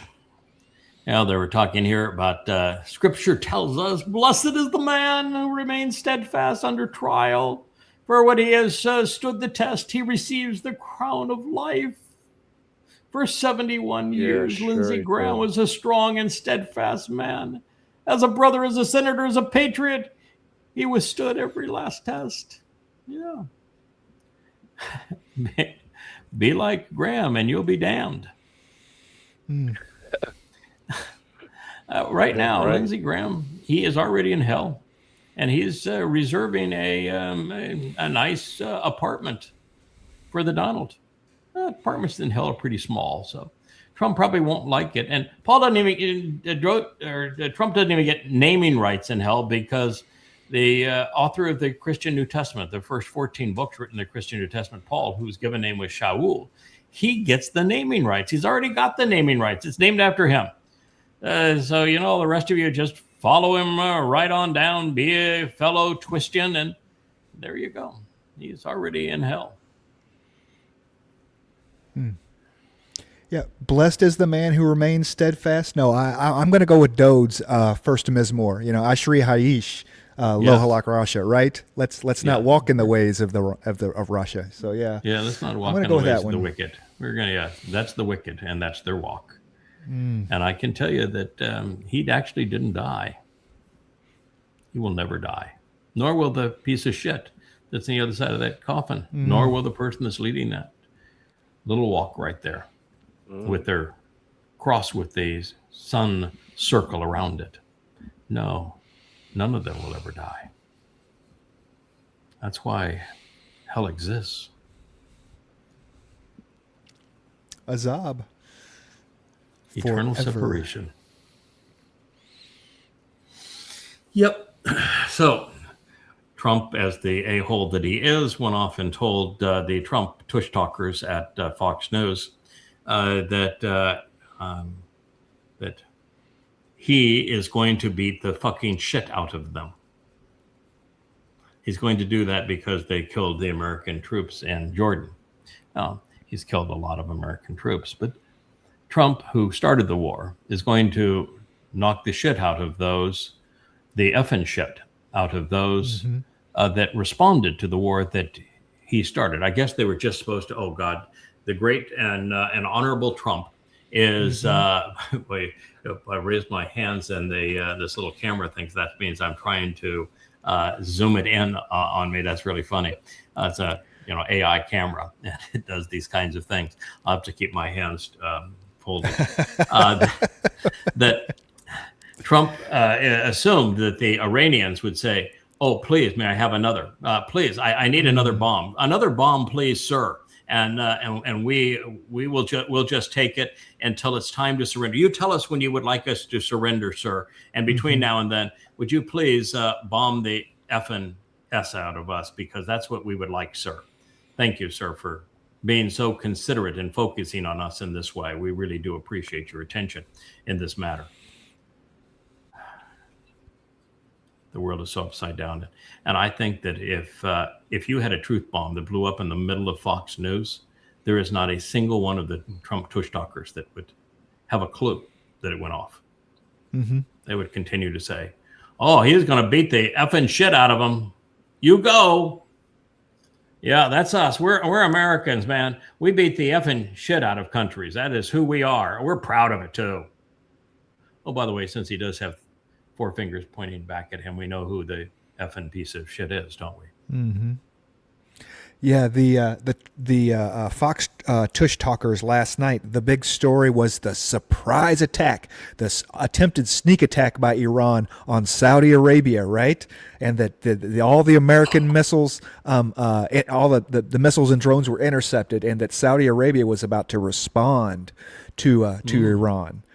So I was like, so you're telling me that 5 months of war, and so far all that's happened is that Saudi Arabia, Qatar, Kuwait, UAE, Bahrain have been pummeled by Iran, and that not one of them has landed a shot against Iran, that all of a sudden now the Saudis are going to man up. MBS, man, he's going to strap on his boots. He's going to grab the scimitar, and he's going to lead the charge. Well, thank you very much there, MBS. I'm glad you found your manhood someplace where it had been disposed. I just assumed that MBS, that he has gone in some kind of a hole and thrown dirt over his head so that his own family doesn't take him out. No. You know, the idiots of the Trump tush talkers that want to repeat what this a-hole has done every day and expect a different result. They're all insane. And 2 soldiers, that's nothing. I mean, where do we get into this thing? Where do we continue on? Look at how he's lashing out now. Yeah. He does his invasion, and he finishes the job, which is what they want him to do. And the only way he can finish the job is to enlist 2 to 3 million American soldiers and have them be cannon fodder by sending them into Iran. And I don't think that even if you could marshal 2 or 3 million soldiers and invade Iran, that you could occupy it. I don't even think that'd be enough to occupy a country of 90 million people that is armed to the teeth as they are and who are prepared for your invasion. I don't think even that would work. Yeah. But I know you can't do it with tens of thousands, which is what he's planning. They couldn't do it with the goat herders in Afghanistan just across the street. It's the same No. territory. It's the same mountains. It's the same, Right. for years. They couldn't beat the Taliban in Afghanistan. Lost to the Taliban in Afghanistan. Lost to the Houthis. I mean, that's the clown face of Islam. Mm-hmm. They lost to Iraq. Mm-hmm. Couldn't beat Iraq. In fact, gave Iraq to Iran. No. Yeah. They aren't going to beat Iran.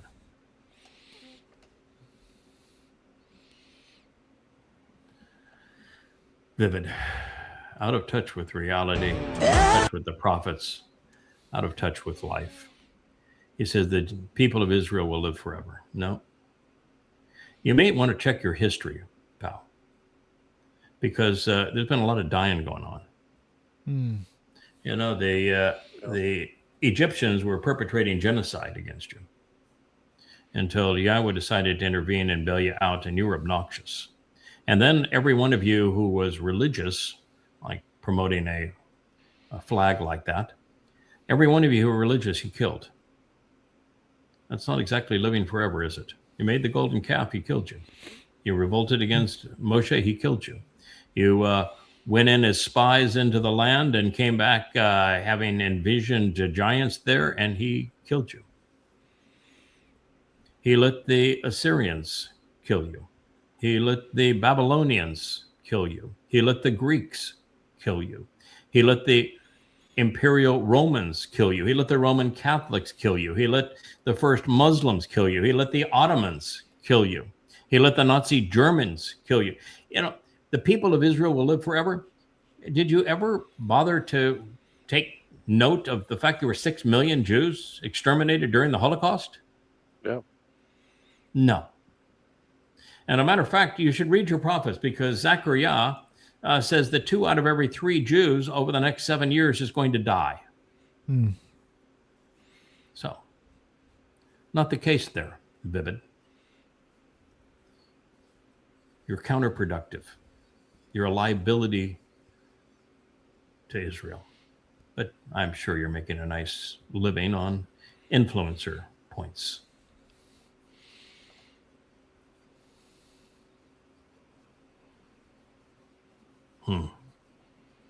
The hell is this? What the hell is this? They're Haredi. It's a Haredi convention. Oh, is this a minion? Okay. Well, more than a minion. 10 would be a minion. Oh, okay. Yeah. Oh, yeah. This is what it looks like to be part of that death cult. Jeez. Worse than the death cult of Islam. Worse than the death cult of Christianity. Look at this. Look at them bob back and forth. I mean, they're zombies. I mean, they're just missing the Absolutely. snakes. They could be Pentecost. I mean, that is, wow. Yeah. It's really sad. It's just, and can you imagine God and saying, you know, why did I save these people? Why did I choose these people? I can't do anything with these people. That's why when we get to Towrah, it's going to be gone for all of them. They're all incinerated. They're all turned to goo. Boy, the stench of that. Can you imagine it? Judaism violates Jews. There is no worse plague on Israel than Judaism. And until and unless there are Jews who return to becoming Yehud again and completely disassociate from Judaism, there will be no Jews left. Yeah, this is Yahowah saying, Chinook, you're up again. I need you back in as Baos. This time we're not building a boat. It's going to be easy duty this time, but we got to get there and easy duty. Well, the first round of battle. He has the Choter completely annihilate whatever survives by the time of Towrah at the end of the time of troubles. Mm-hmm. He annihilates everyone but a few 100,000, perhaps Goyim, and 1,500 or so Yehudim, and he annihilates everybody else. That's not easy. Well, will it be fast and quick? Absolutely. He's turned into a flaming sword. Flaming sword. Mm-hmm. And then in the immediate aftermath, he is judge and jury. Which souls stay dead, which go into Sheol. No, that's not an easy job. And and of course, he doesn't do any of those things until they take him out. He is slaughtered in the most ruthless way, and then in the midst of the flames, underneath that mutilated body, he rises as a flaming sword to take out all of those who sought to destroy him. I said Baoz, not Yada. I'm trying to segue here because Baoz was pretty. You got the girl. It was easy duty that time, you know. I mean, you were the mayor of Bethlehem. You got the girl. You know, that one wasn't so bad. That was like a Bethlehem. Yeah, right? An easy deployment, wasn't it? Okay. That is the way that I had depicted it before I went and translated the story that it emerges out of, which is the story in Judges and Shaphat. The conclusion of that book is so horrid that it would have been over for Israel if Boaz had not been placed in that position with the Amma to deliver the kinsman redeemer. It was over for Israel. I would not have survived that civil war that resulted in that horrid dismemberment and rape death of the woman. At the hand of the Lowy. They would not have survived it. And when you read what she was up against in terms of Naomi, who was a genuine piece of shit, and then what he was up against in terms of the elders of Bethlehem and their toxic religiosity, it was a harder job than it seems, although that hard job was cloaked in as you said, he got the girl. Or the girl got him. I think it was a little bit of both, and it is a beautiful love story. But that love story is cast into a time that was exceedingly difficult, and it was their great grandson, who was Dowd, who was abandoned by his mother and father, and who made some really horrific decisions and turned against Yahowah too. And had they not come back to resolve that situation, we wouldn't be here talking about it now. So it was harder than I would agree. It was the easiest of all the deployments. That was the easiest one. But everything was on the line. Mm-hmm. Yeah, I think you don't get the job as the fixer for the easy jobs, right? No. You know, you don't. You're the fixer and the finisher, so you don't get the you do not get the easy jobs. That just happened to be the one. I'm not sure it was the one with the biggest perk and the least amount of aggravation. It was the one with the least amount of aggravation for darn sure. God's pretty lavish on the perk that comes from this last deployment, but I think the hardest deployment was being Boaz and Ruth again and delivering Emmanuel to serve as the fulfillment of Pesach, Matzah, and Bakodim. Knowing how gruesome that was going to be, knowing that you'd participate in it, and knowing that virtually everyone in the world would deny what you have done and credit a myth like Jesus for what you actually endured. That's got to be the hardest of them all. Although this one's no cakewalk. Yeah.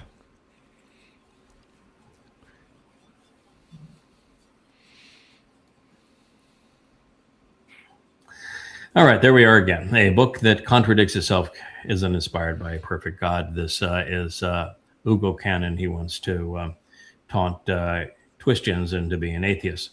And of course, he's not going to accomplish any of that because Twistians, the religious, are never influenced by evidence or reason. And in his particular case, he's not reasonable and he's presenting no evidence. So he's 0 for 3 in this regard. The Torah and prophets do not contradict themselves. It's that book that was attached to the end by the Twistians that contradicts the Torah. And so the New Testament proves that it was not inspired by God because it contradicts God in every possible way. So, as I said, there's not a single citation in the Christian New Testament that quotes what God said accurately. Not one.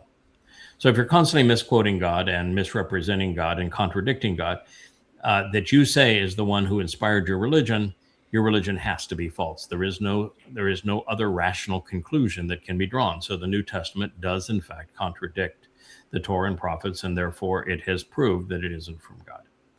And the Torah and prophets, by being wholly consistent and prophetic, proves that it was inspired by God. However, neither the Torah and prophets, nor God, nor those who spoke for God are perfect. God regrets creating the likes of you, Ugo. So that would mean that he is not perfect. And he doesn't want to be perfect, because if he's perfect, there'd be nothing to accomplish, no reason to grow, no reason for humans. And a perfect person is not possible, and it wouldn't even be interesting. So your perfect concept is a religious concept. And so once again, rather than attacking God and debating against God, you're debating against religion. It's a weak little foe. Mm-hmm. Yeah, Yahweh himself describes himself as Shaddai, right? He's sufficient. I'm pretty good. Yes. I'm good enough, right? I'm good enough. And what he's looking for is Sadak and Tamim, right? Mm-hmm. I mean, right and completed. So, right.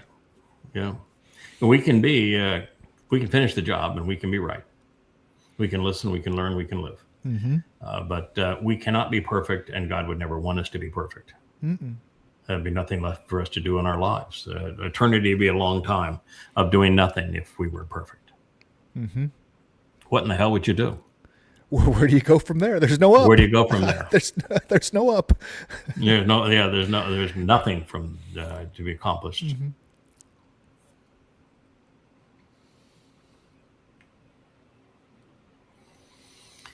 Everybody's got God on their side. Yeah. Lavrov is the most polished of all of the foreign spokespeople for a nation. The only one that comes close to him is Arachi of Iran. Arachi is a pretty smart dude. But when he moves into Putin territory and begins to speak of God, and that's the Russian Orthodox God, which is really a trippy, gilded concoction. It's a really, really weird derivation of Christianity. Way too dark and gilded for anybody to believe. But everybody claims that God is on their side. Mm. And yet God claims that I'm on no one's side, that I've left and went to Shama. So he's not on anybody's side. And of course, no one who has ever claimed that God was on their side has been able to deliver on that promise, have they? Nope. Moshe does okay, doesn't he? I mean, he raised the staff and they win, and arms come down and they start to lose, and he raises staff and they win. I mean, Moshe did okay with that, right? Hezekiah, 185,000 Assyrians gone in one night. Yah's on, mm-hmm. I mean, okay.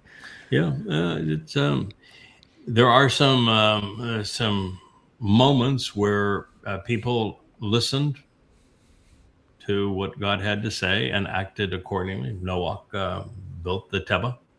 Mm-hmm. There are instances, there are moments in Moshe's life when he got it right. Not a lot of them, but there are moments. There are moments in Dowd's life where he got it right. Not a lot of them, but at least in the life we know the most about. Hezekiah was really good for a couple of weeks. a good couple of weeks. Wasn't long-lived. Okay. Mm-hmm. Yeah. And people who were listening and learning to God were so few and far between. 2 weeks was enough for Yahweh to kill 185,000 warriors. A good lesson for Israel today. Couple of weeks of just being Torah observant would go a long way, wouldn't it? Yes, it would. Remarkable when you think about it. Yeah. So yeah, there's some brief moments, but no, God retreated to Shama during the divorce and said he's not coming back. Now, that doesn't mean that God can't project his spirit. He does. That God can't project himself into our world one way or another, but God himself is not on anybody's side. He is empowering certain people, enabling certain people to do what he wants done. But it's not because that person's on God's side or God's on that person's side. It's because God is using that person in that way. And there have never been very many of them that fall into that role. And you are not one of them, Mr. Lavrov.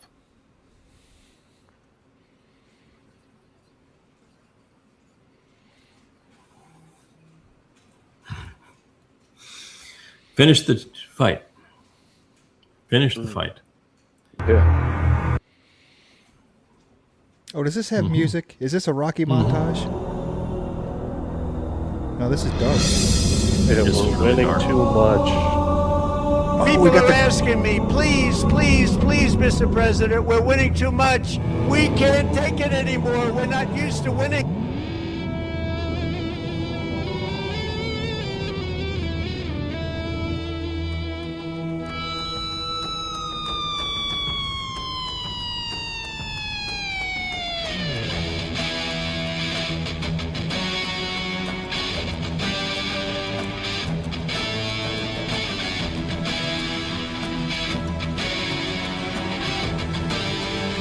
Put up by the White House. A montage to make a demon, Satan incarnate, look like he is the leader of a nation.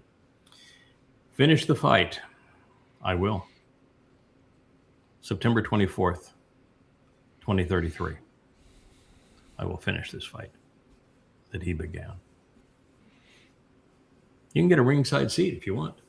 In fact, I could even recommend a viewing position if you'd like. I would prefer for you to join us via the Shabuah Harvest and the Covenant, because then you can get even a better seat than the Mount of Olives to the whole thing. You can be up there with the Skybox, really right? cool kids. Isn't that what they call it? Really, Skybox? Yeah, you get a Skybox. You get a Skybox. Be there with the really cool kids. But I will finish this job. That's the date. Mark your calendars. Hard to imagine that POS is going to live that long, but somehow. They actually present him in a wheelchair, a flashy wheelchair. It's got flames on the spokes. But by that time he's long in days and he's in a wheelchair. But nevertheless, Satan keeps him alive all the way to that point. Yeah, we know the time, we know the date, we know the place, we know the players. All of it. And we will finish the fight. And by the way, he loses big. Yeah. All right, so this next one, Christians overtake the streets of Dallas and proclaim his holy name. What is the holy name? Yahweh.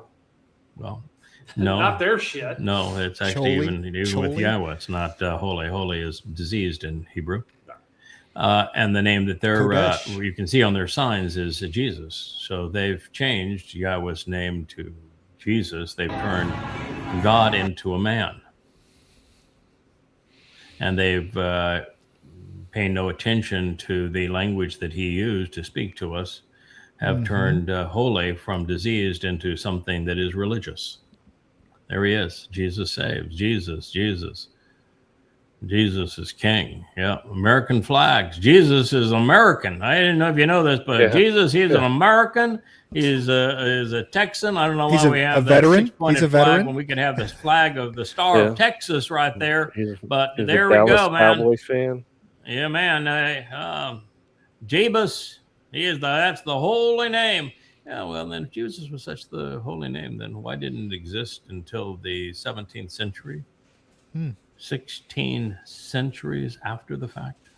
And that's the first time your holy name ever appears?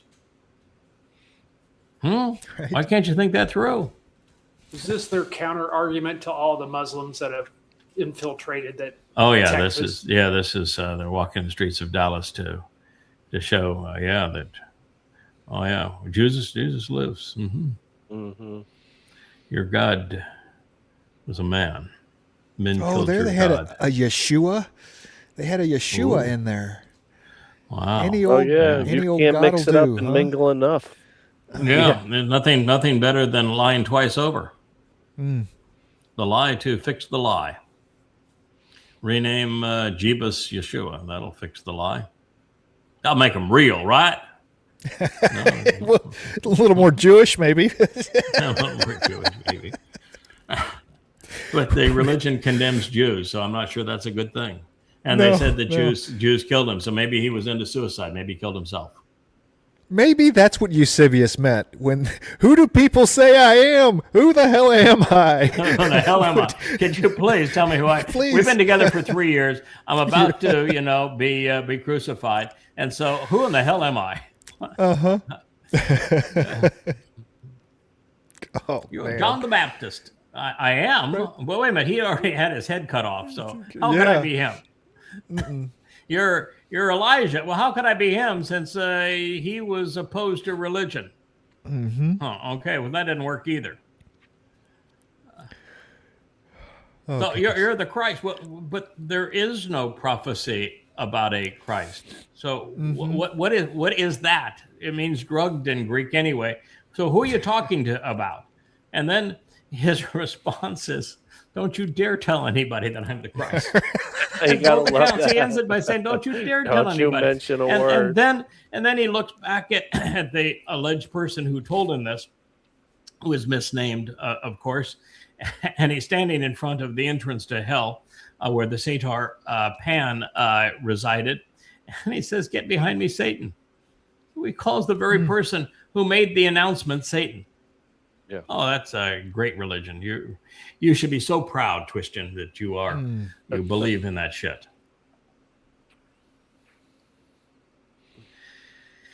Oh, so Mearsheimer, he's part of the cadre of influencer voices. He hasn't been quite as anti-Semitic yet, but just say give him time. But here he says, the Russians are in the driver's seat. Ukraine no longer has a Black Sea port. Ukraine is winning, is just a propaganda campaign. Am I missing something? Did the Ruskies take Odessa? Is Odessa a port? Is Odessa on the Black Sea? And since Kiev regime still controls Odessa, do they not have a port on the Black Sea there, Mr. Mearsheimer? Do they get news into Chicago is where he is. Do they get newspapers there, sir? And last time I checked, Moscow was getting pummeled. So if that's the driver's seat, maybe you need a new driver, Mr. Professor, sir. And I don't want to mock him. He's probably the last to have gone off the deep end into anti-Semitism. So I shouldn't be mocking him, but this is just not true.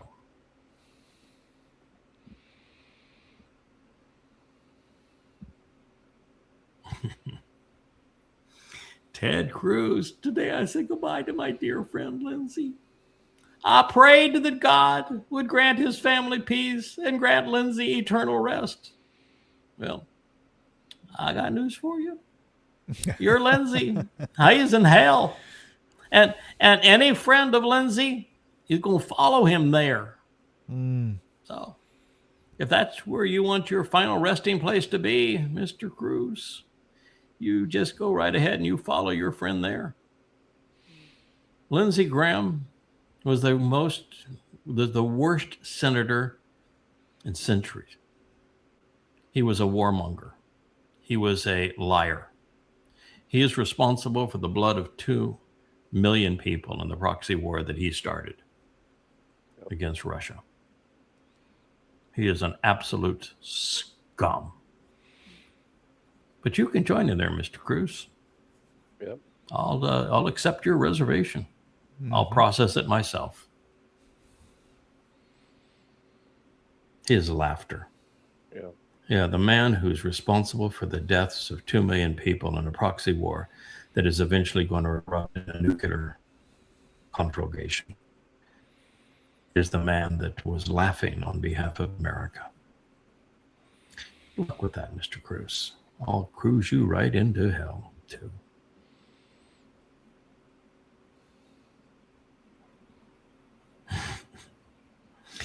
Here's the nastiest of all the Trump tush duckers. He's got the stinkiest job of all. And here he is interviewing Senator Cocaine. And and so Hannity says, is Crimea back on the table, as if places filled with ethnic Russians are on the table to be divvied up. Zelensky, it's a pity not. Not yet, but we'll see. The land is very important. It's our territory. It's our history. No, it's not. Odessa, Crimea, the Eastern Oblasts, they're filled with ethnic Russians. They've been Russia's way before the czars. They were Russia long before there was even the name Ukraine. So, no, they are not your territory. They are not your history. And they are not your future either. Senator Cocaine. Too bad you didn't have a little more room in that coffin. You could have, crawled right in there with Lindsey. Yeah. Boy, they sure trotted him out a lot. How long has he been in the United States that he can hit all these shows? He flew in within hours of Netanyahu, and he had the Oval Office time right after Netanyahu. Netanyahu left kind of through the back door, and Zelensky came in, and so it was a 1-2 punch for the dumpster. And there was nothing. There was no press conference. There's really nothing. Just photo ops with Netanyahu. No recap of the meeting. No nothing.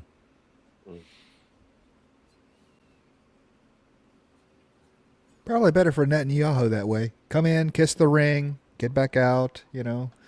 Quick. Yeah. Here's Eli Afriat. I've never seen a more charismatic person than Benjamin Netanyahu. Correct me if I'm wrong. Well, too bad you weren't looking for a more spiritual person, because this man's charisma has betrayed Israel, checkmating the nation at the onset of the time of Israel's troubles. This is the man who set Israel up for its demise.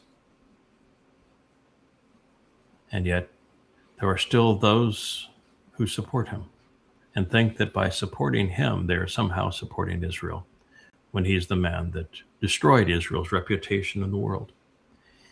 Him falling asleep on 10/7 caused the deaths of so many Israelis. His rage against Gaza, destroying Gaza, turned the world against Israel and pursued an outcome that had no chance of success. His 2 wars against Iran were insane. The goals were impossible. And a solution, not only elusive, but also not achievable. He's rendered Israel without an ally. Israel's alone, vulnerable, and is going to be ripped to pieces.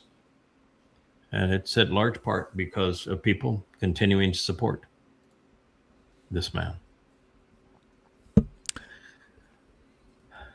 Not only ripped it to pieces, made it so it can't be put back together. No one can get a coalition because of him.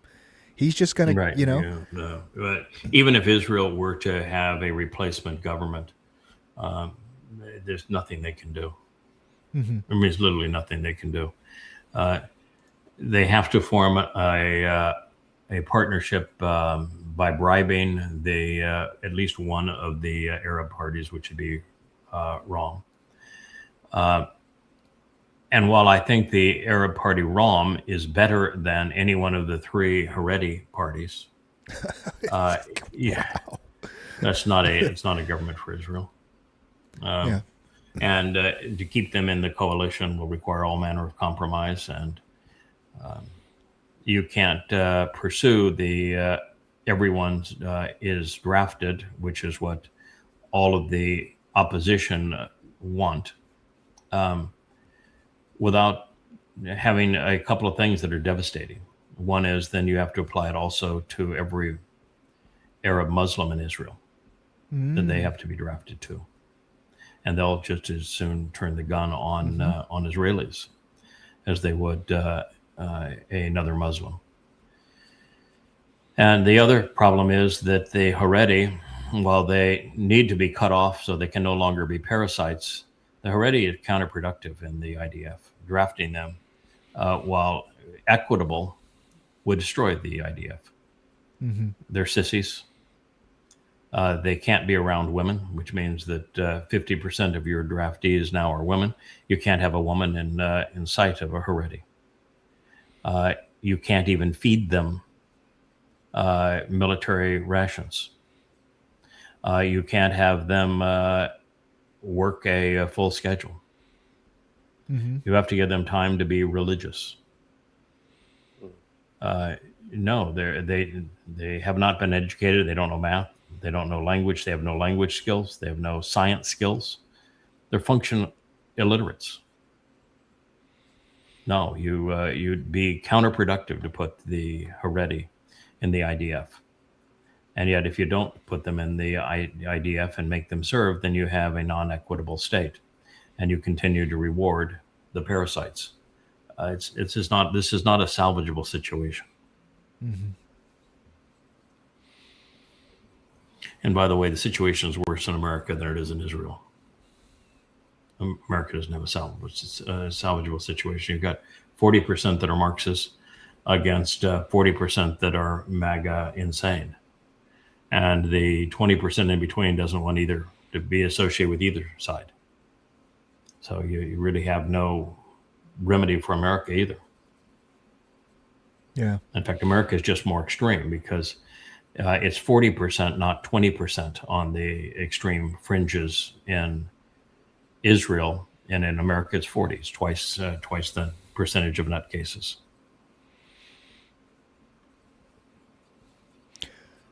2 hours. We have reached the end, folks. Yes, there's our program, our basics and luminary.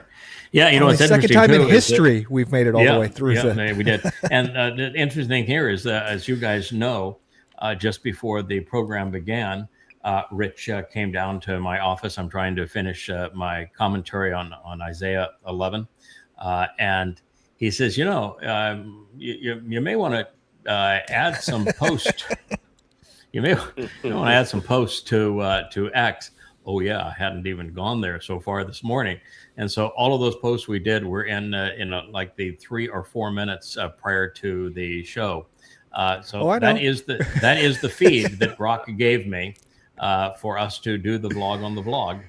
And it turned out to I like to get up in the morning, have my coffee, go through, see what I'm going to talk about for the day on the vlog, scroll outside and scroll, and I got nothing. And I'm going, well, maybe maybe you're on Facebook, and I got nothing. And I'm going, here we go. And you know that normally I accommodate by it's the first thing I do. Yeah. But this time the first thing I did is I wanted to finish the story on the Choter. Yeah, and it is such an interesting way that it is finished. That I wanted to do that. Now I'm in that place where, do I finish the book and get these 3 books published, or do I finish this story and go into Yeshaya, further into Yeshaya? Do I tell the story of what happens next and how it all played out, or do I back out of the story and finish the books? It's pretty hard for me to back out of a story. Yeah. Especially when it has a flaming sword. I mean, come on, that's. The flame. You know, that makes it that much more difficult. But the part of the story that would dive back into is what happened. See, the Choter isn't just for this last 40 years going into Towrah. He's not just for that. His time is bookend, and it's the full fulfillment of the Mow'edym. So he is part of the fulfillment of the spring Mow'edym, Pesach, Matzah, and Bikurim, and then again in the fall Mow'edym, which is Chag Sukkah with Teruah, Kapurim, and Sukkah. And so it is of that entire span. And the thing that I would go and tidy up, because we've talked less about it, is his role 2,000 years ago. Ooh. So that's the part that I have to decide. Do I tidy that up? Do I reveal, now that we're attuned to all of the clues, do we go back and make the case more completely for what happened 2,000 years ago, since we have made the case over and over again of what happens 7 years from now? That's the call. Pretty sure what I want to do, but I just don't have enough time in the day. I'm not making progress at the pace that I would like to make progress. The good news is that this job continues for the next 1,000 years, and the digs into which I'm going back into that vision that I've had of the Teba, and it's God describes the platform that we're going to continue to create these books and add to them in terms of writing the Nesh, and it is the Teba Kabut. It is an extraordinary place, and so we're going to have a long time to do this, and there's a lot more to explore to benefit the mortal remnant. But there's also a lot to cover before we're even ready for that time. So that's what I've got to decide to do over the next few hours. And my first instinct is to tell the story of Yeshayahu 11 in summary form, and then go to Mizmor 22 and 88 and see what can be gleaned from them pursuant to the collaboration together at that time. I'm sure that I'm positive of the result that is there to be explored in the 22nd Mizmor.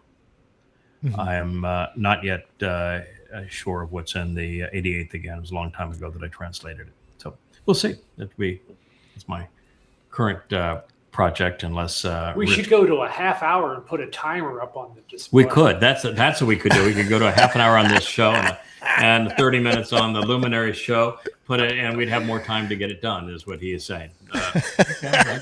Represent that statement. Let's see if I'm. I'll see if I can find a timer. Okay. Yeah, I know you found one previously. We'll see if I'm trainable. I'm not very good at being trainable so far. Well, I seem to be trainable by the big guy. The big guy, he's got pretty much got you trained well. Yeah, he's getting exactly what he He's the only guy that can get through to you. Yeah, he does. He says this is what we want, and we just salute and say, okay, we'll go do that. You sure you want that? Oh, okay, we'll do it. But anyway, that's where we are. Thank you, Will. Enjoying your shows. Doing a great job. You're the one that has just what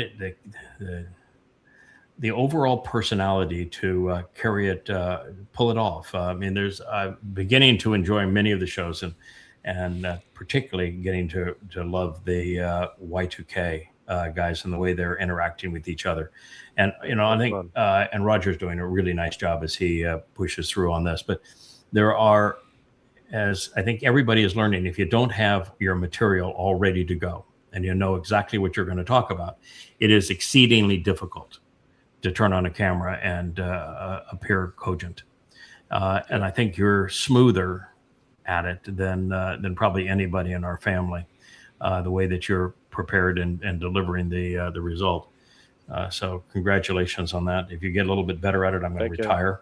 So I appreciate that opportunity. No, actually, you're doing a really nice job. Thank you. Appreciate that. It means a lot. And I think everybody knows how difficult it is. Yeah. Boy, the person that really knows how difficult it is Kevin there, because he's the one that gets to. He's in the middle of all of it. Every program except this one, because we do this as a live stream. We don't do any edits. Maybe we should, but we don't. And every other one is heavily edited. I put Kevin to work last night. He was loading something up for me. So he's every week, man. Kevin's my go-to. He makes things happen. I mean, he really buttons everything up and, sews it all up in the end and makes it presentable and ready to go. It's he's Kevin invaluable. is the GM of Yahowah's Get Along. Yeah. Yeah, when for Kevin as a general manager, we'd be in trouble. And Rich managing the vlogs from this end, and we're getting tremendous contribution by Perry. But we have there's a number of Covenant members that are really, really performing at a very high level, including Leah. So we've enjoying lots of contribution at this point, and it's nice to see. How close are we to having the family page live, sir? Oh, I don't know. That's on. I mean, Joe. Every time I get into the new side of the admin panel, there's just more pages and more pages and more pages and more pages being added. So he's working on rebuilding everything. So I haven't talked to him as far as when we're a go live thing. I'm sure there's something in the one of the pages that he's not quite happy with yet. So we get nothing. Yeah. You know how I Joe know is. that every time that you improve the general operating system for a dynamically generated site, it futzes with everything else. Like, for example, several heads up that the books are no longer properly synced to the text. So they'll talk to you, but they won't display the page that they're talking to you when they're reading the text to you. So we've gotten things off kilter by layering on new systems, and I know that we wanted to do some edits to the books that are at Amazon and they're presented on our site, and it was Barry that did the edits, and it changed the formatting, and we can't figure out why making an edit changed the formatting. So I mean, there's just so many challenges that once you make one move, it affects so many other things. There's a lot that goes on in the background. And of course, the big push right now is to get these 3 volumes of Coming Home completed. It's 2,000 pages, and that's a lot to deliver. I have all the edits stacked up. I've made a lot of input a lot of the edits. We still have a lot of more edits to input, and finishing Coming Home 4, and then have to decide on Coming Home 6 after we finish the story of Ruth. Do we go here because this is where it leads? The program on the luminaries. So I don't know. We'll see how we end up with everything. It's a lot of decisions still to be made. Thank you, gentlemen. Thank you, Rich. We'll be back with you late this afternoon, maybe with a timer. Shabbat shalom. Hey there, thanks for tuning in. That was Fetch. Gotta run now. Catch Yao on our next podcast.